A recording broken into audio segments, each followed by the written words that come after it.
I'm going to go through this morning, for those of you that don't know me, Mike Jones, Grain Department Manager here at Pro Co-op. I'm going to kind of go through some general housekeeping and good-natured things first, and talk a little bit about Pro Co-op, and then be real brief as I can. Got a real short piece that Brian's going to throw up just to give you a little bit on the website. Take about 5 minutes is all. And then Matt is our key speaker with FCStone, and he'll be up to do the meat and potatoes about the markets. Okay. So Matt Campbell, FCStone, he's our commercial market advisor. He works with us on literally everything markets, and most of the information that we get that we regurgitate to you comes from their office at FCStone. Got some in the back as our operations manager. He moved over the operations about a year ago. I've been here with Pro Co-op for about a year. And then Brian Chip is our grain originator and with Cement Plant Futures also. So any questions that you have, you can direct to those 3 other individuals. I do ask, of course, when we're in a meeting and everything, we want to be somewhat informal, but if you could, just put your phones in silent and vibrate. If you do have a call that you have to take, we certainly understand that you got to do some business. Just excuse yourself from the room so that we can continue the meeting without any distractions. Okay? Some of the goals that we have today, hopefully what you came here for, is to give you a little bit of marketing insight and some information in today's volatile markets. We know with these markets moving like they are, it's difficult to stay on top of them. So we hope you can take this information with you to refine your marketing plan as you go forward this year. Always remember that this is just a snapshot in time. Things change on a minute-by-minute, day-by-day basis.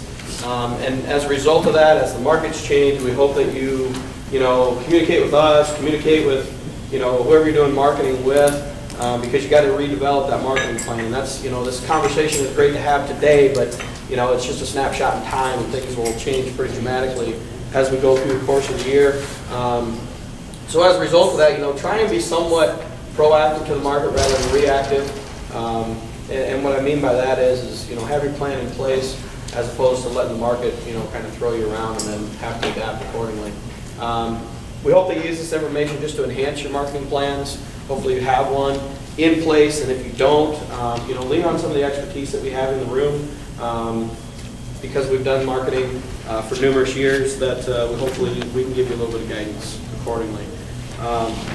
With markets as they are, and we're seeing 50-cent dollar swings in the markets, it's difficult not to have an emotional tie to this market. This is your livelihood. So we understand that it's a difficult predicament that you get put into, but the one thing that I learned in the years that I've done marketing and stuff is if I can remain somewhat displaced from the market, and what I mean by that is try and have a logical, neutral stance to the market. I can hopefully be a little bit of an emotional, for lack of a better term, counselor if you need one. And we can talk through, how to redevelop the plan if some of these what-ifs occur in the market. Everybody has great ideas that they want to sell corn and beans at X price, but if it doesn't develop into what you want it to, how do you develop those what-ifs? Hopefully we'll talk about some of those what-if scenarios and what could happen if such and such occurs. Trying to avoid tunnel vision, and what I mean by that is our little neck of the woods is somewhat different than the broad scope of the entire markets. You'll hear conversations about we're dry here, and there's absolutely no doubt that we are.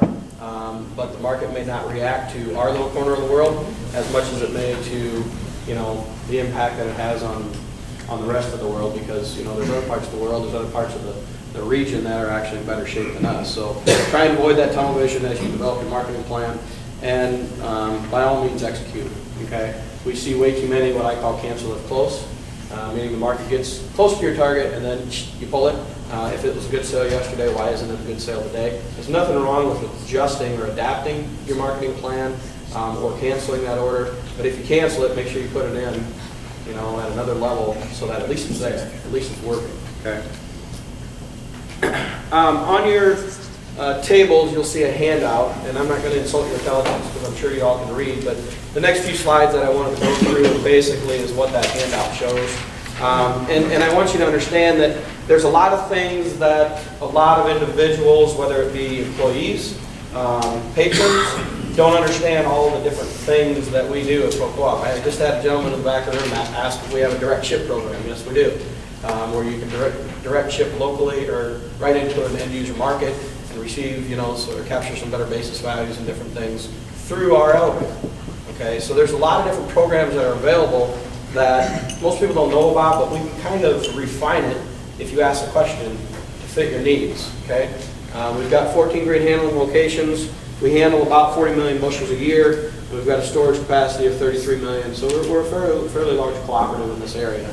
And we work with a lot of end user markets, whether it be the ethanol, the feed, and we've got several rail outlets also. Said it just a minute ago about around the room, the different amounts of experience that we got. We've got combined grain experience of the four of us of about 85 years. We've also got some location managers that have been here for a long time and are privy to our information. They know about when the USDA reports come out, they've got that information in their back pocket. So certainly if you deal with an individual location, call them, ask them what the results of the report were, and they know some of our programs also. So be sure to lean on them for that information. The community aspect of it, I mean, as these farming communities develop over time, we see some of that, some of those monies leave our communities and whatnot. And one thing about Pro Co-op is we're in the community, we're local. We like face-to-face contact, whether it be on farm or office visits. And we've got a lot of competent employees that want to work with you. Just as an example, we've developed some extended fall receiving hours that some of the other markets don't necessarily have. So we're trying to find out what you want and trying to see if we can provide it to you. So, and if we don't know, unless you tell us, so we just ask that you do that.